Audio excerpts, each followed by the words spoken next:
En Côte d'Ivoire, il y a un peuple qu'on dit capable de vivre 3 jours sans eau, mais pas 3 heures sans Attiéké. Oui, tu as deviné, les Adjoukrous. Mais d'où vient vraiment cette histoire d'amour entre eux et ce plat mythique?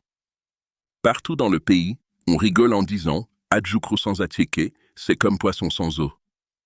Cette blague, née à Dabou, est devenue une vraie légende urbaine. Mais attention, derrière la plaisanterie se cache une fierté culinaire nationale. Selon les anciens, c'est à Dabou que tout a commencé. Une femme Adjoukrou aurait un jour oublié sa pâte de manioc au soleil. En la retrouvant, elle la fit cuire pour ne pas gaspiller et découvrit ce goût unique. L'Attiéké venait de naître par accident.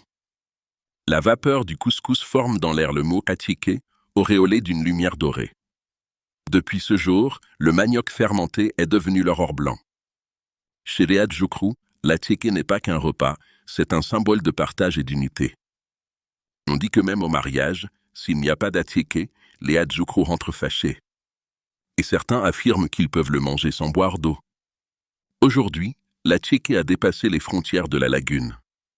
C'est le plat ivoirien le plus exporté au monde. Et chaque fois qu'un Adjoukrou en voit un, il dit fièrement « ça, c'est notre héritage ».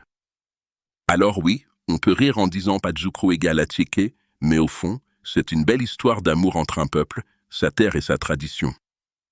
Parce que pour les Adjoukrous, l'Attiéké, c'est la vie. Comprendre, c'est savourer. Like, commente et partage si toi aussi tu vis pour l'Attiéké.